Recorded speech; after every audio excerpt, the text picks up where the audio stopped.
buhay mo. At kung gaano karami na tao yung nasabihan mo about kay Jesus. Naiintindihan po ba? Again, worship isn't just about music. Hindi lang to tungkol sa pag-awit natin. Na kanina umawit tayo, kahit kulang sa instruments, we can sing the Lord. Why? Because we see ourselves. Nakikita natin yung buhay natin. Di ba kanina, anong gamit lang natin? Isang tambourine, isang chime, tapos isang gitara na hindi pa nakasaksak sa ampli. But we still, diba? Still, we can sing to the Lord. Kaya nating magpuri, kaya nating umawit. Bakit? Kasi you see the good and the positive side sa lahat ng pagkakataon. Tanong yung mga katabi mo, ano yung nakikita mo sa lahat ng sitwasyon? Is it good or bad? Positive or negative? Amen. And gusto ko pa mga kapatid maging honest tayo ngayong oras na ito. Sino dito, yung mahal niya yung buhay niya? Ayan. Sige po, taas po tayong kamay. Huwag po tayo maya. Pag mahal natin po, ayan. Sino po dito na mahal nila yung sitwasyon nila ngayon? Ayan. Yung sitwasyon nila ngayon. Amen. Ayan. And part of our honesty, sino naman po dito? Hindi ko na alam kung itataas yung kamay nyo, pero you can answer this on your own. Pero nyo pong sagutin, sa puso nyo na lang po, kung nahiya po kayo magtaas. Sino dito yung they hate their lives? Sino dito yung hindi niya gusto yung sitwasyon niya ngayon? Sa kahit na anong bagay. Ano man yung sitwasyon mo, only you and God knows. Ano yung sitwasyon mo ngayong oras na ito? Ano yung pinanggalingan mo? Saan ka nagpunta? Ano yung sitwasyon niya sa loob ng tahanan ngayong oras na ito? Maniya mo pong tumayo, yung mga taong nasa loob ng isang sitwasyon, good or bad, tayo po tayo. Ayan, salamat po. Ayan, tayo po'y mananalangin. We are all, mga kapatid, na sa isang sitwasyon. Tayo po lahat. Yung iba nasa magandang sitwasyon, yung iba nasa hindi magandang sitwasyon. But we are all in every circumstance, in every situation. Tayo po'y manalangin, mga kapatid. O Diyos, pinapupurihan ka namin. Pinasasalamatan sa lahat ng pagkakataon. Salamat po, Ama, sa inyong kadakilaan na dinala mo kami dito. Nagkasama-sama, O Diyos. Hindi namin iniisip yung ano man yung iniwan namin. Yung oras ito, hayaan mo pong mag-focus kami sa mensahe mo ngayong umagang ito. Hayaan mo pong magpakumbaba kami sa maririnig naming mensahe at namnamin namin yung pag-ibig mo through your word this morning. Maraming salamat. Holy Spirit, give us wisdom, O Lord. Bigyan mo po kami ng kaunawaan sa iyong mensahe, sa iyong salita, na mabitbit namin, O Diyos, hindi lang po hanggang mamaya, kundi hanggang sa anumang maging sitwasyon namin. Mabitbit namin yung karunungang maririnig namin ngayong umagang ito. Maraming salamat po. Ikaw po ang mapapurihan, maluwalhati, at maitaas sa buhay namin. In Jesus' name we pray. Amen. Palakpakan naman po natin ang Diyos. Ayan. Ayan, Ivan, pasuyo, may PowerPoint ako dyan. Kayo po ba yung remote? Ayan, para, ayan. Salamat.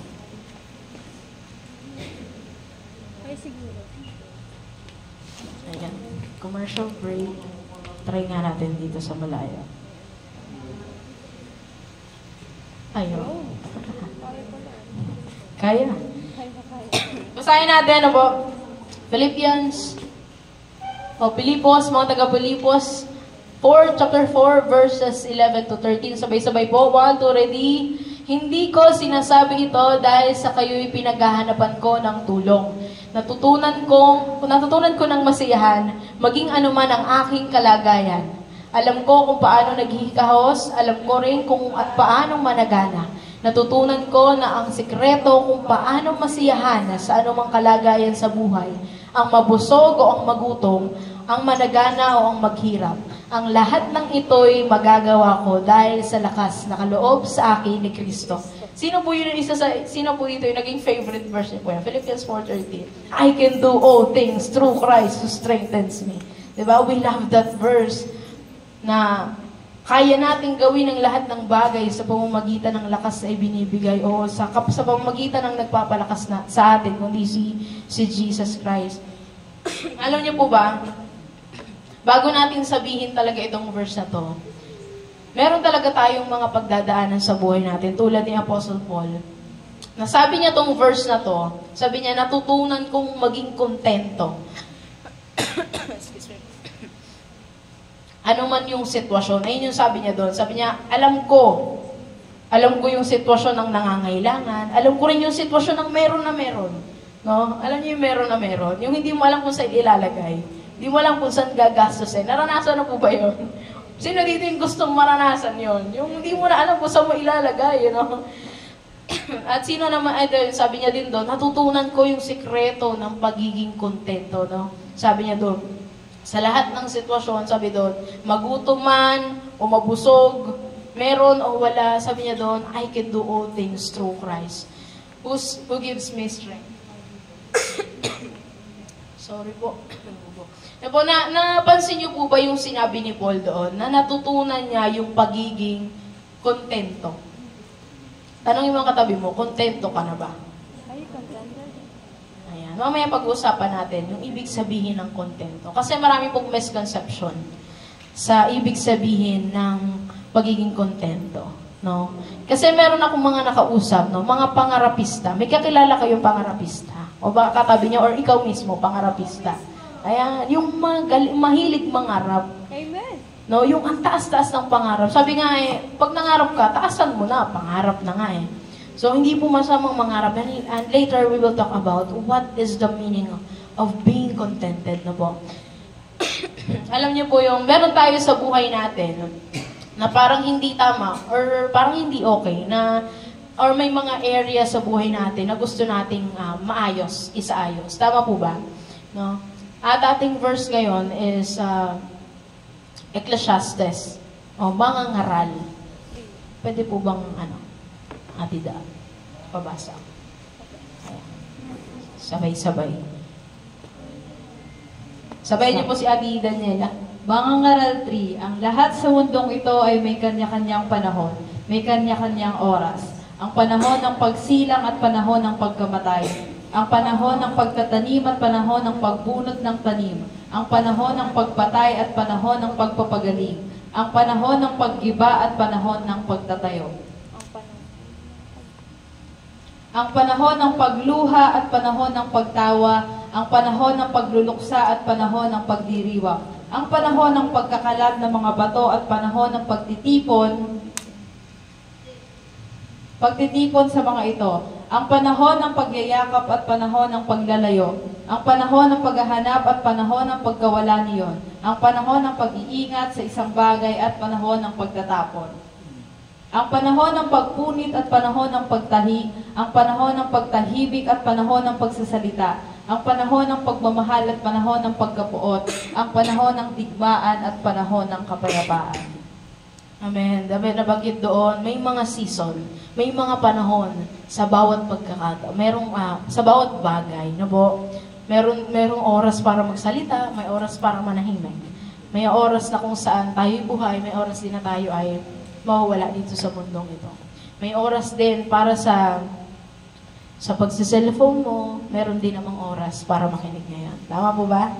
Our title this morning, mga kapatid, is sabay-sabay po tayong basahin.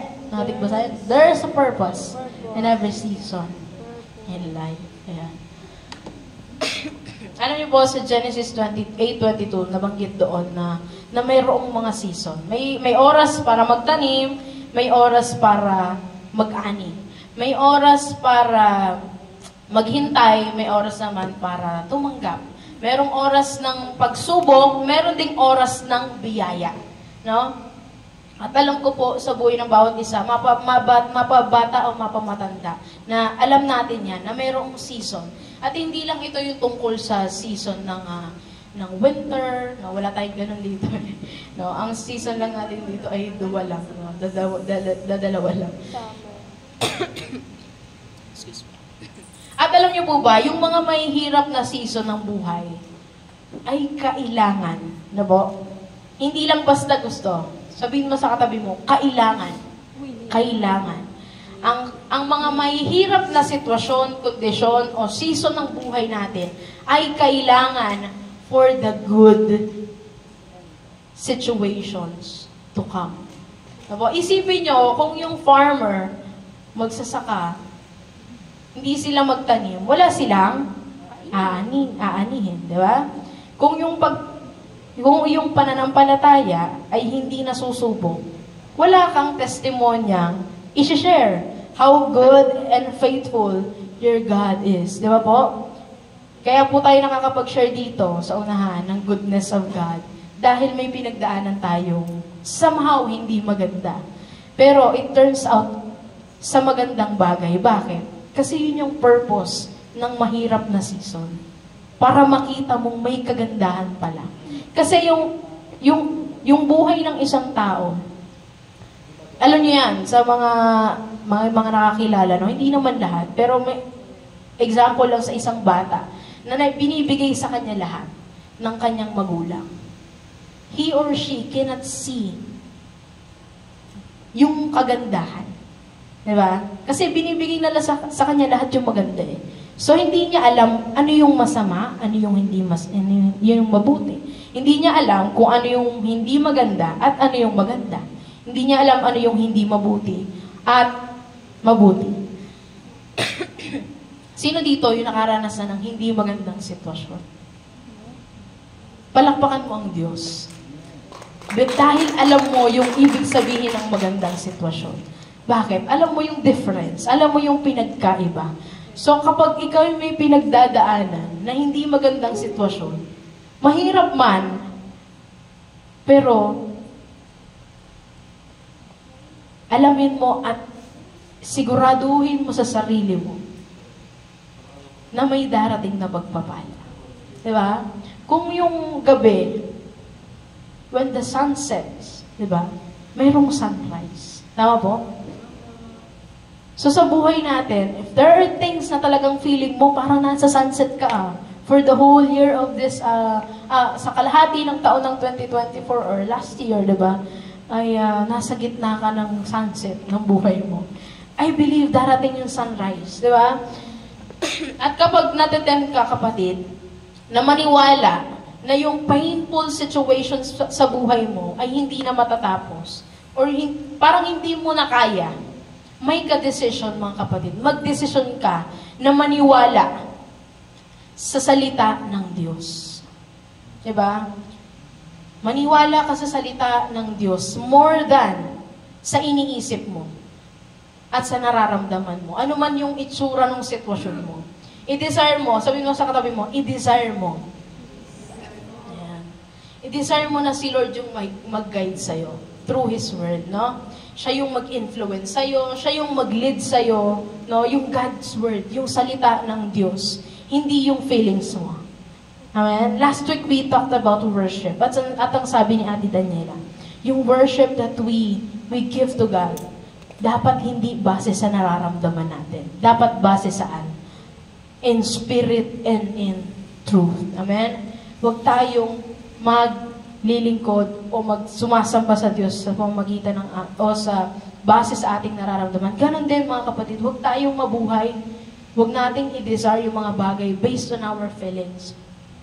Ibase natin ito sa salita ng Diyos. I-desire mo na si Lord yung mag-organize ng sitwasyon mo. Mag-dispose, mag-direct sa bawat step ng buhay mo. Kasi kailangan mo ng wisdom, ng karunungan, ng kaalaman. Outside your wisdom. Amen? Outside your wisdom. Kailangan mo ng mas malawak na karunungan. No? Labas sa iyong karunungan. Yung higit na nakakakita ng lahat. Yung may control sa lahat ng bagay. At alam naman natin kung sino yun, tama po? Si Lord yung nakakaalam ng lahat ng bagay. Siya yung nakakakita ng simula at katapusan. Siya ang may control sa lahat ng bagay. And one of my favorite verse is yung galing sa Psalm chapter 119, verse 105. Na yung salita ng Diyos ay ilaw sa ating mga paa. No? Lampara sa ating mga paa at ilaw sa ating daanan. Alam niyo po, ang salita ng Diyos, hindi niya, tandaan mo ako dito, hindi niya iilawan ang buong kagubatan. Hindi niya iilawan. Hindi niya ipapakita sa'yo, 5 years from now, ano yung mangyayari. Ang ipapakita niya sa'yo, remember this, yung susunod mong hakbangan. Bakit? There are times and there are people, nakita mo, parang 2 years ago, maghihirap ako doon. Kasi next year, may blessing. At di ko mo nadadaanan, di bali nang walang blessing, wag may pagdaan.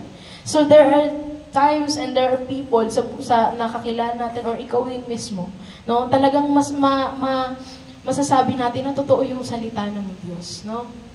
Sabi doon, yung salita niya ay lampara sa aking mga paa, ilaw sa aking dadaanan. Again, hindi niya iilawan ang buong kagubatan. Ang iilawan niya yung susunod mong hakbangan. At lagi niyang ipaparana sa'yo, ipaparamdam sa'yo, na kasama mo siya palagi. Kuya Kim says, Ate Kim, ayan, weather lang. Anong season ngayon? Season ni Jose Marichan, joke lang. Malapit na po ang araw ng Kapaskuhan. Sa Pilipinas, pagpasok ng September, Pasko na agad, no? Tapos pagdating ng November, takutan. Ay, nako.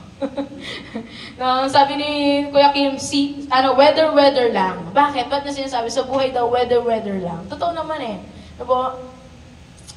May season sa buhay na po. Nasa season ka ng pag-aaral, mga kabataan, mag-aral ka. Tama? Nasa season ka o nasa oras ka ng pagtatrabaho, sa mga nagtatrabaho, magtrabaho. Amen? Sa oras ka ng pahinga, magpahinga ka. Amen. Ang nangyayari kasi sa tao, kaya na-stress. Ano po, totoo to ha? Kaya hindi happy, kaya feeling anxious or ina-anxiety, hindi productive. Kasi nandun siya sa isang sitwasyon, o baka isa ka dito, no? Just be humble sa harapan ng Diyos. Nasa isang season ka, pero yung isip mo nasa ibang season. No? Nasa oras ng trabaho, ang iniisip gimmick. Nasa gimmick, iniisip trabaho. Nasa school, ang iniisip, gala. Nasa gala, ang iniisip yung school. Ano? Oras ng kain, hindi kumakain. No? Nasa church, oras makinig, nakikipagkwentuhan. No? Magkakasama, imbis na magkwentuhan, nagsisendpo naman. Nakakasabi yan ni Mama, dapat tinatanggal na yung internet sa bahay. Kasi imbis na magkwentuhan tayo, lahat kanya-kanyang hawak na cellphone. Ano po kaya ang mga tao talaga, nowadays, mas stress. Bakit? Yung season na meron siya, wala doon yung mind niya, wala doon yung isip niya. Ang iniisip niya, yung ibang season. He or she is not enjoying yung season na ipinagkaloob sa kanya ng Lord. And mga kapatid, I tell you these verses. Na po? Kung meron kayong phone, type nyo. Kung meron kayong notebook and ballpen, just write it down. Replace those lies, na po, yung mga sinasabi ng enemy na kung saan na hindi na matatapos yung magpangit mong sitwasyon, hanggang dyan ka na lang, hindi mo kakayanin. Replace those tempting lies, itong mga magagandang katotohanan. Na po, Ate Da, pawas.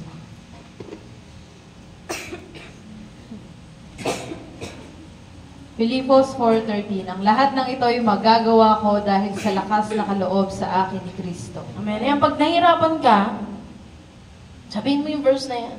Kahit parang hindi mo feel. Sabi nga, not based sa feelings, no? Hindi sa emotions, hindi sa nararamdaman. Pagka nahihirapan ka,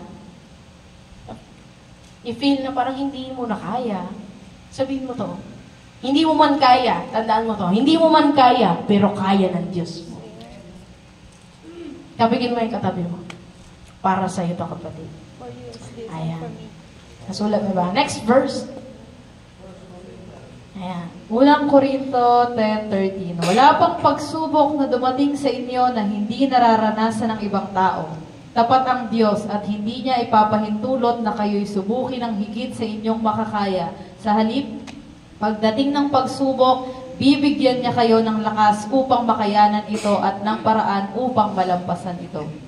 Amen. Yung pinagdadaanan mo, hindi lang ikaw ang dumanas lang or dumadanas. merong ibang tao na katulad mo or natapos na dyan sa pinagdadaanan mo.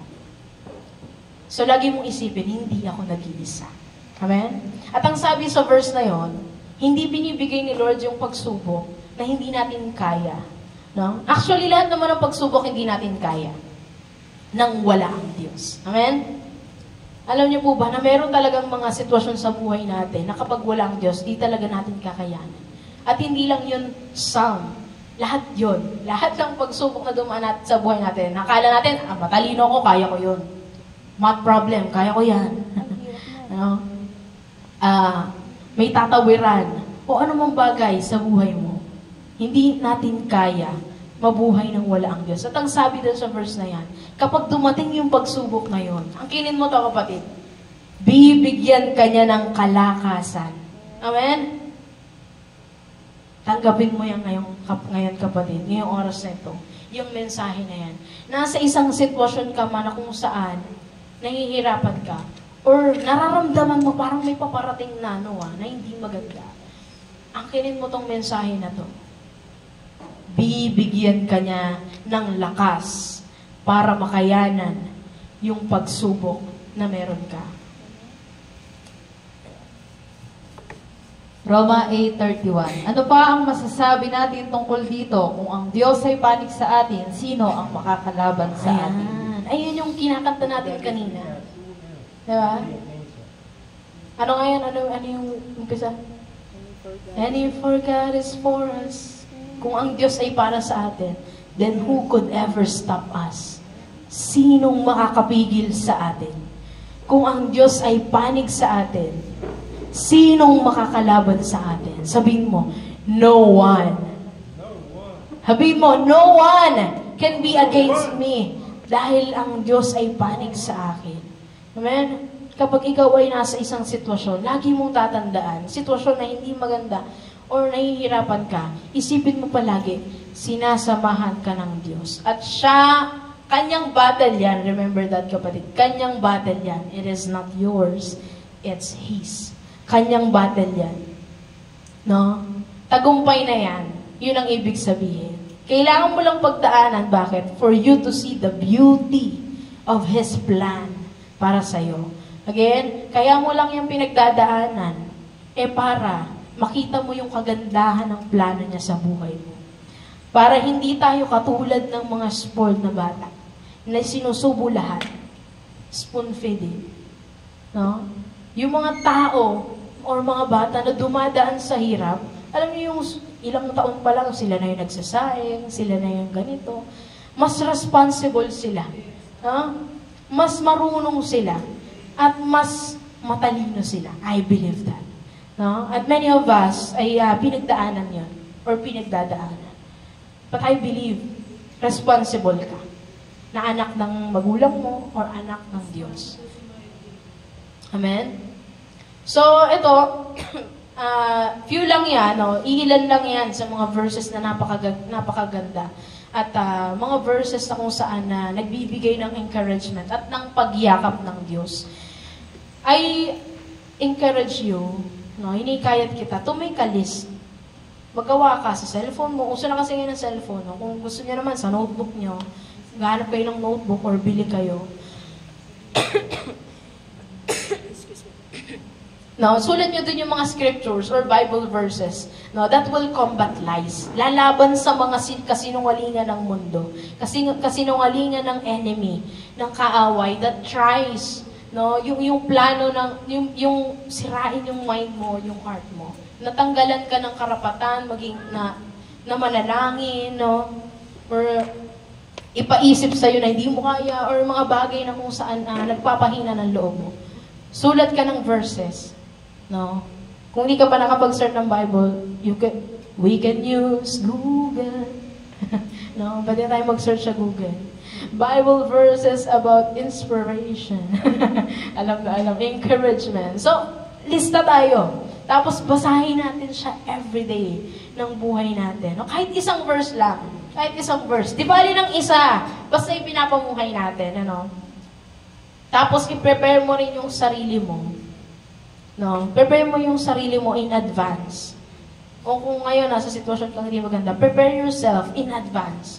No? Unahan mo na meron kang victory. Meron kang katagumpayan. Sabihin mo sa katabi mo, meron kang katagumpayan sa Diyos. Ayan. Sa bawat temptation, bawat pagsubok na dumadaan, mayroong pagpapala. Ano?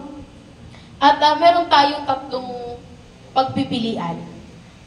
Kapag may nangyaring bagay na hindi maganda sa buhay natin. Tatlo yung choices mo. Ba? Tatlo yan. Una, sabay-sabay natin basahin. Let them destroy you. Pag may nangyaring hindi maganda sa'yo, anong sitwasyon niya, anong bagay, malaki o maliit, isa sa pwede mong pagpilian, hayaan mo yung mga bagay o yung sitwasyon na yun, or yung tao na yun, ay sirain ka. Pangalawa, ang sabi dyan, let them make you bitter. Ano? Maging mapait. No, yung season, hindi na season. Naging seasoning na. Pag hindi mapait, maalat. No? Or last, let them make you, wala pa. Surprise. Stronger. Pili ka dyan sa tatlo. Na pag may nangyari hindi maganda sa buhay mo, tatlo lang yung pagpipilian mo. Hayaan mong sirain kanila, or hayaan mong pumangit yung ugali mo at mukha mo dahil sa kanila. O pangatlo, hahayaan mo na kahit anong bato nila sa buhay mo, it will make you stronger. Palalakasin ka nito. No? Kaya din may mga pangit na bagay o hindi magandang sitwasyon sa buhay natin. Ito kasi talaga yung reason eh. We are talking about the purpose of season, no? In life. Let them make you stronger. Huwag bitter. Huwag din masira ka. No? Huwag mo hayaan, mayroon silang sinasabi against you. Hayaan mo gawin ka nilang mas malakas. Hindi masira ka, hindi yung pumangit yung ugali mo, gumanti ka, hindi. Hayaan mong maging mas malakas ka sa tulong ng ating Panginoon. Amen? God has a purpose sa lahat ng bagay na inaalaw o pinapayagan niya sa buhay natin. Meron siyang purpose, meron siyang layunin, meron siyang gustong gawin. At kung hindi man natin naiintindihan siya ngayon, we can trust. Pwede tayong magtiwala saan? Sa salita ng Diyos. Na ang salita ng Diyos ay totoo. Amen? Sabi doon, kaya mo yan. Sa tulong ni Lord. Pero yung pakiramdam mo, parang hindi ko na kaya. You can trust the Word of God, kapatid. And He is always, lagi siya. He works everything. He works out everything for good. Sabi niya sa kanyang salita, isa to sa lagi nating napapag-usapan. Romans 8:28, na yung kanyang, naman yung bagay na, naman sitwasyon, He works out everything for good. For those who love Him, sa mga nagmamahal sa Kanya, at sa mga sumusunod sa Kanya, ayon sa Kanyang layunin, ayon sa Kanyang kagustuhan. He works out para saan? Yung mga bagay na yun. Para sa ating ikabubuti. Sabihin mo sa katabi mo, para sa kabubuti mo. Ayan. Ano man yung sitwasyon na yan. Nagdanas ka na ba? O dumaranas ka? Ng sitwasyon mong ganun. Yung current, ngayon man, yung current situation mo, meron bang challenge? Meron bang pagsubok na pinagdadaanan? Isa pa sa gusto kong encourage kayo na gawin, write a prayer. Pwede sa phone, pwede sa notebook. Gawin niyo to. Sulat kayo ng panalangin na nagpapasalamat. Pagpasasalamat sa kanyang dadalhing pagpapala pagkatapos ng unos. And ask Him, tanungin mo ang Diyos, hingin mo sa Diyos na ipakita sa'yo na yung sitwasyon na meron ka, na nag-struggle ka ngayon, it can make you stronger. Kapag yung sitwasyon, parang, Lord, di ko na makita saan yung dadaanan. Lagi mong hingin sa Diyos, Lord, pakita mo sa akin na itong bagay na to, palalakasin ako nito. And we are now going to talk about the purpose or purposes ng trial sa buhay natin. 4 ito. At gusto ko, tandaan nyo to, kung di nyo kayang tandaan ng agaran, pwede nyo rin isulat, pwede nyo i-type sa inyong mga cellphone. Kasi possible na hindi ka dumadaan sa hindi magandang season ng buhay mo ngayon. But there are times, and time will come, na talagang may susubok sa'yo at susubukan ka ng enemy. And ang kagandahan, may bit-bit ka ng salita ng Diyos. Narinig ko yun nung nakaraan eh. Masaya ka ngayon, next week, may pinagdaanan ka. Narinig ko yun eh, sabi ganito daw, ganyan. So, bit-bit mo na yung karunungan ng Diyos. So, unang-una, no, ang layunin ng mga pagsubok sa buhay ay to humble us. Para tayo ay ma-humble, maging mapagpakumbaba. Ano? Basahin natin tong verse na to. Ate Dapaso yung haulit. 2 Korinto 12:7-9. Ngunit upang hindi ako magyabang sa dami ng kamanghang-manghang mga bagay na nasaksihan ko, ako'y binigyan ng pahirap sa aking katawan na nagsisilbing sugo ni Satanas upang pahirapan ako. At nang sa gayoy hindi ako maging palalo. 3 beses kong idinalangin sa Panginoon na alisin nito, ngunit ganito ang kanyang sagot. Ang kagandahang loob ko ay sapat na para sa iyo, sapagkat lubusang nahahayag ang aking kapangyarihan kapag ikaw ay mahina. Kaya't buong galak kong ipagmamalaki ang aking mga kahinaan upang manatili sa akin ang kapangyarihan ni Kristo. Ayan, salamat po sa pagkakabasa ng salita. Ayan, sabi doon, si Apostle Paul, na-humble siya eh. Na-humble siya. No, natutunan niya kung paanong magtiwala sa Diyos, sa grasya ng Diyos, through difficulty, mga kapatid. No, my question is, ano sa buhay mo? O alin sa buhay mo ang kailangan ma-accomplish ng grasya ng Diyos? No? Kasi yung problem o yung pinagdadaanan mo, baka may attitude na dapat mabago. May behavior na dapat mabago. No? Possible na yung isa doon ay yung hindi ka marunong magtiwala sa Diyos. Kaya ka hinahayaan ng Diyos, hindi niya kalooban na ikaw ay maghihirap. Pinapayagan niya, no? Pinapayagan niya. Ito yung isa sa misconception, no? Later we'll talk about sa pagiging kontento. Ito gusto ko lang iklaro, no? Na ang pagsubok o ang mga may hirap na sitwasyon o yung mga problema, ang Diyos, ang dala niya lang, pagpapala. Wala siyang binibigay na hindi maganda. So ate, saan galing yung mga pagsubok? Saan galing yung mga pagsubok? Galing yan sa enemy. Kilala nyo naman siya. At ayaw natin siyang itaas. No? Si Satan, kanya galing yung mga problems. Kaya, wag nating sisisihin ng Diyos kapag may pinagdadaanan tayo. Dahil hindi galing sa Diyos. Galing sa kaaway. Pinayagan ng Diyos. Bakit? Believe that God is in control. Siya ang may control na lahat ng bagay. Natandaan nyo, sabi sa Book of Job, chapter 1 ata to or so 2, nag-uusap ang Diyos at ang kaaway, yung Satan. Sabi niya, paikot-ikot siya. Kung saan niya gusto, maghahanap siya naghahanap siya ng bubugbugin na lingkod ng Diyos. At nakita niya ang targetin, sino? Si Job. Ayan.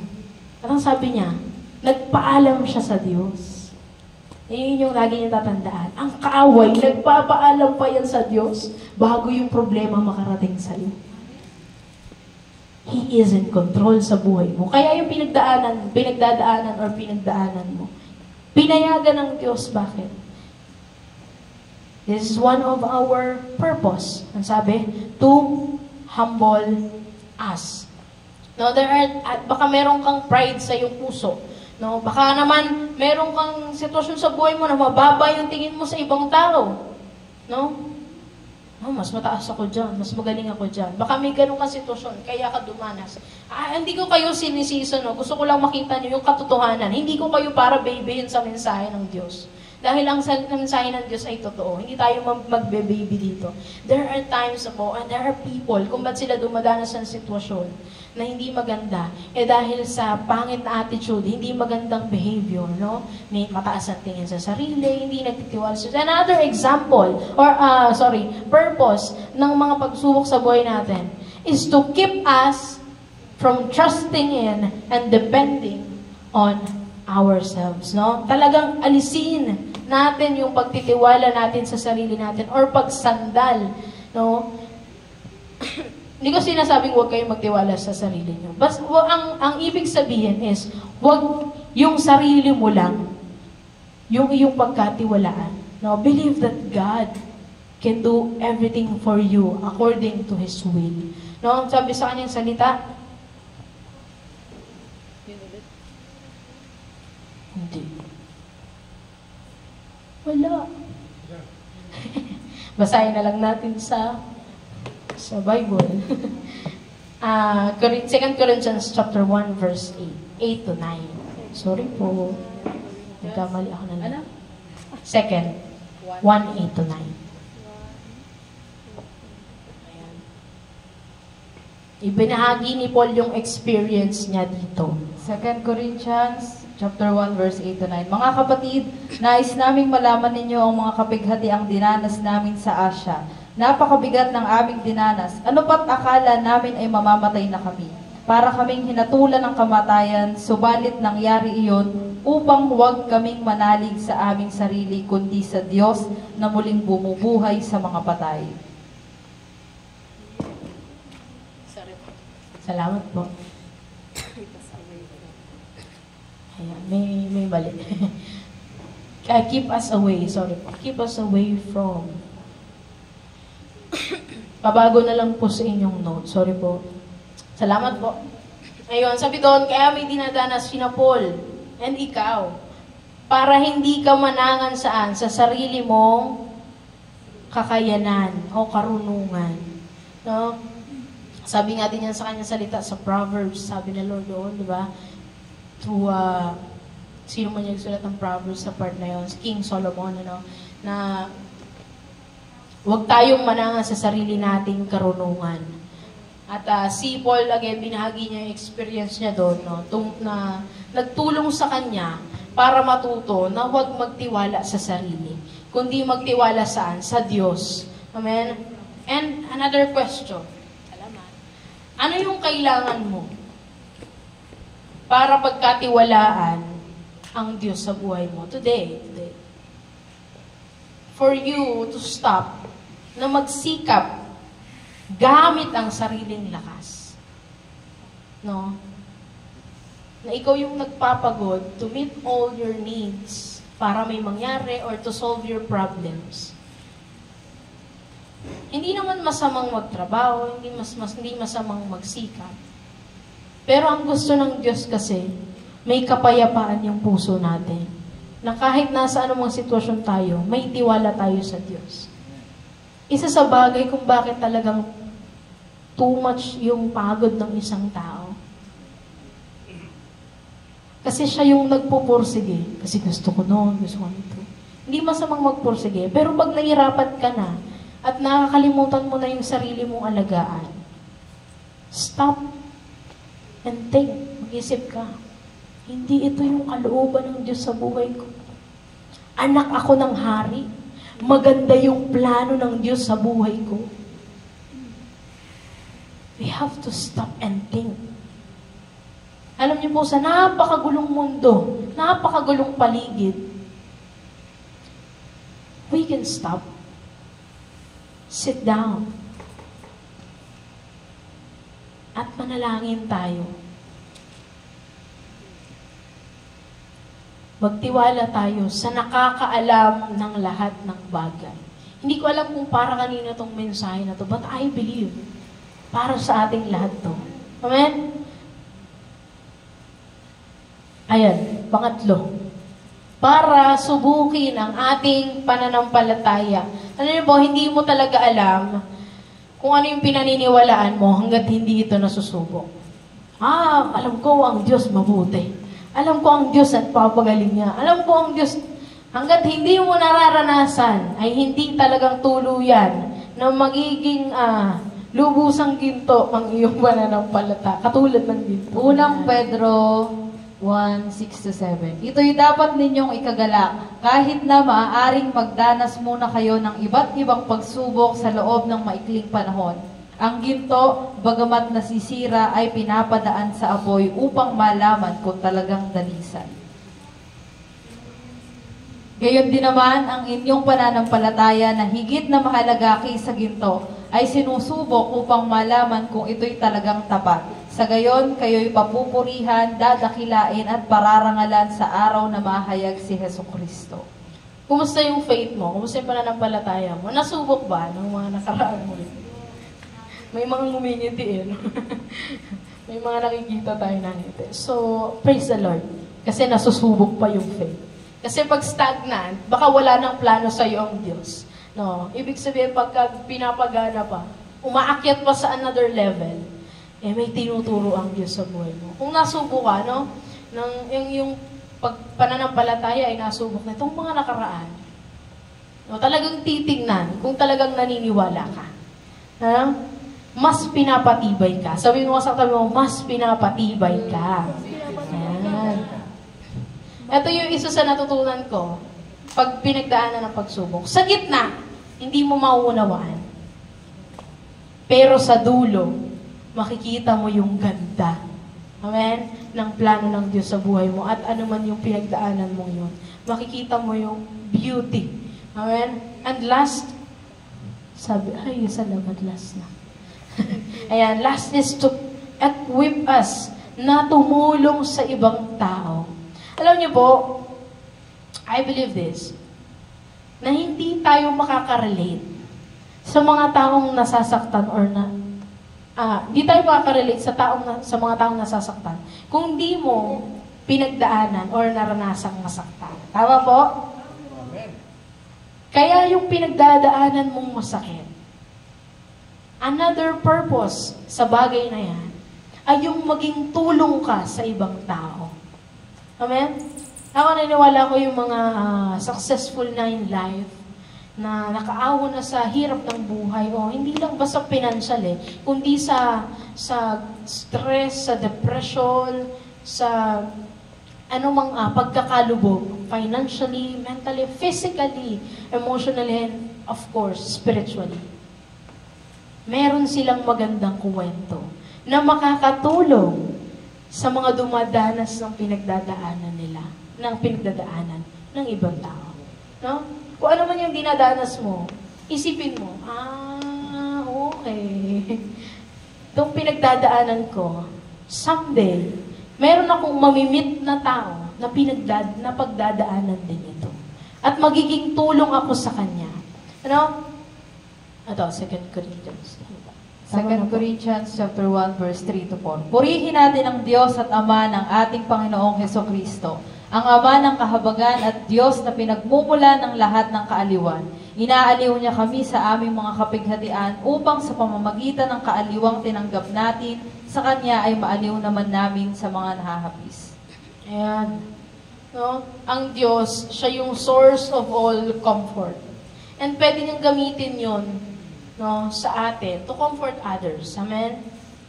And this is one of your application na iuwi ngayon. No? Bukod sa magtiwala sa Diyos, manalangin, manampalataya, pray for someone.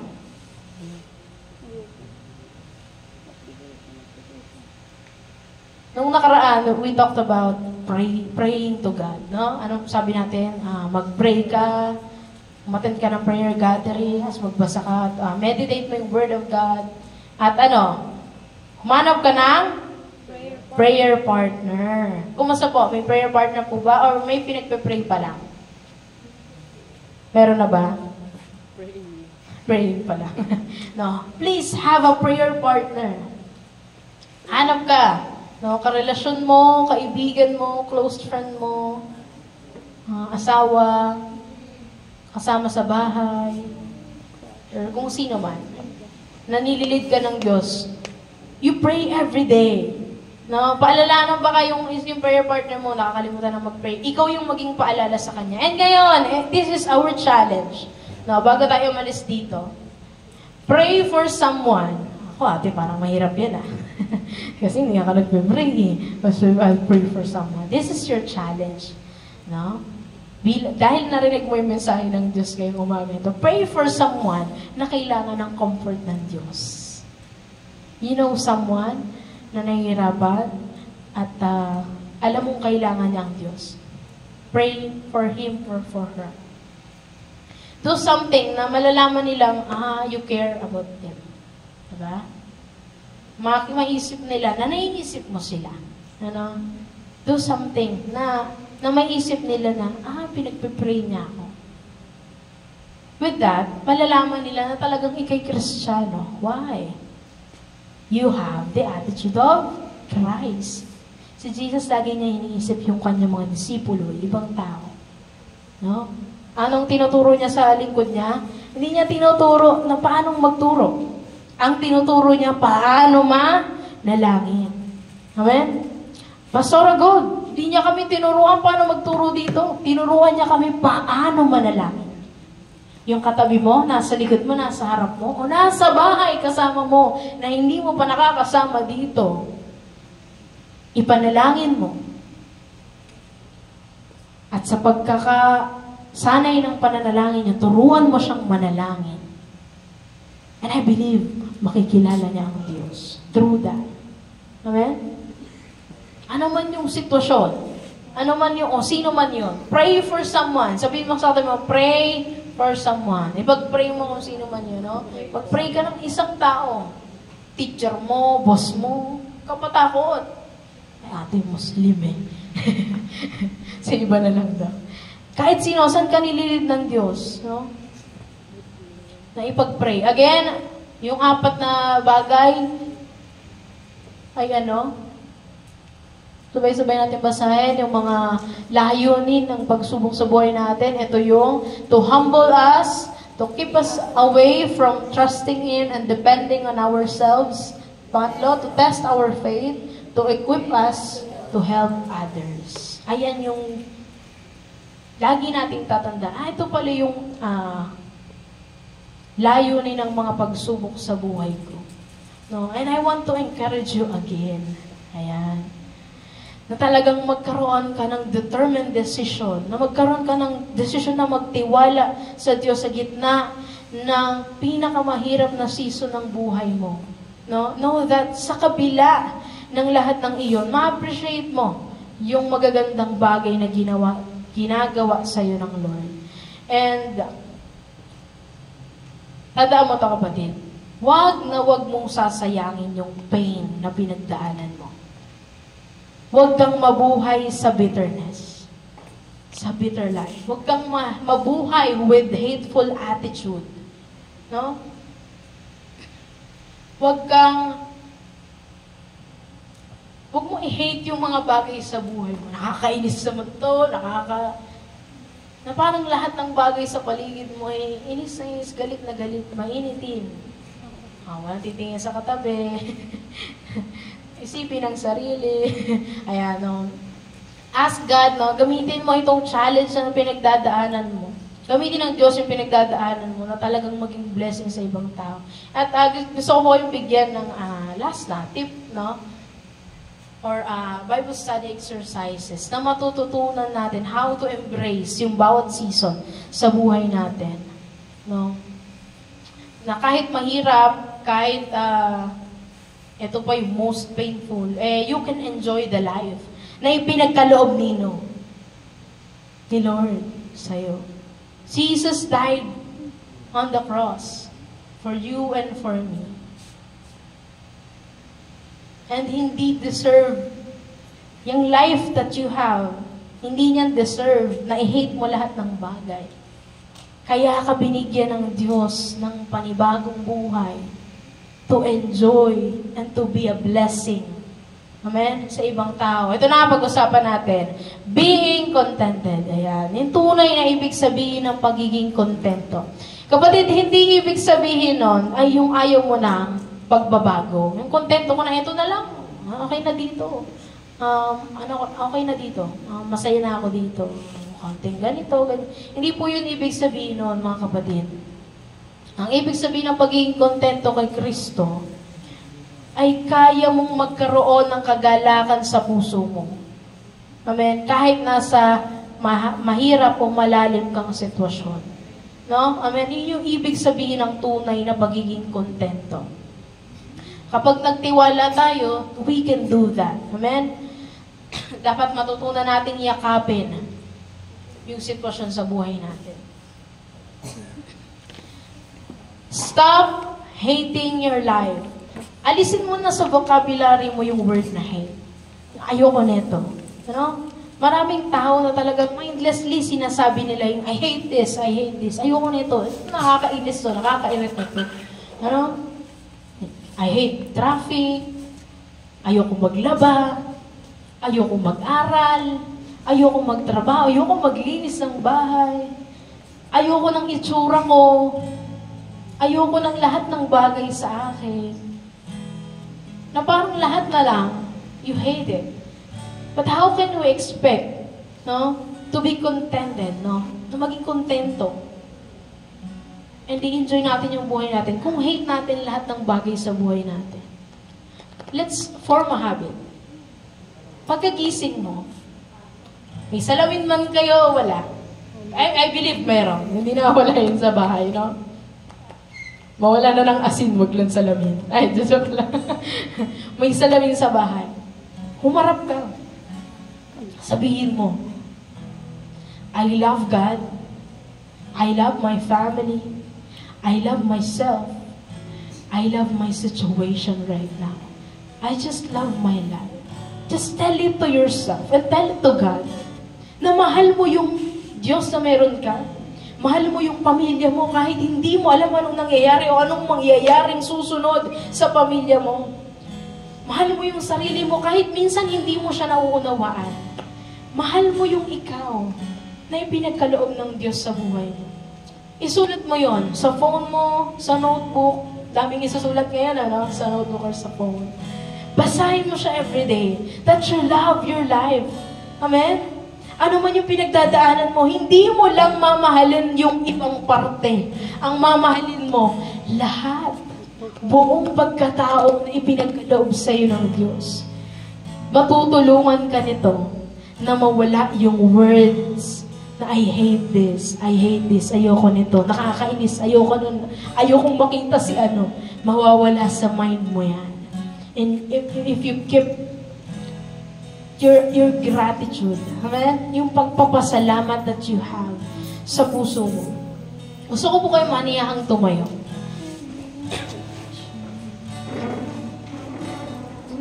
Wala tayong ibang titignan.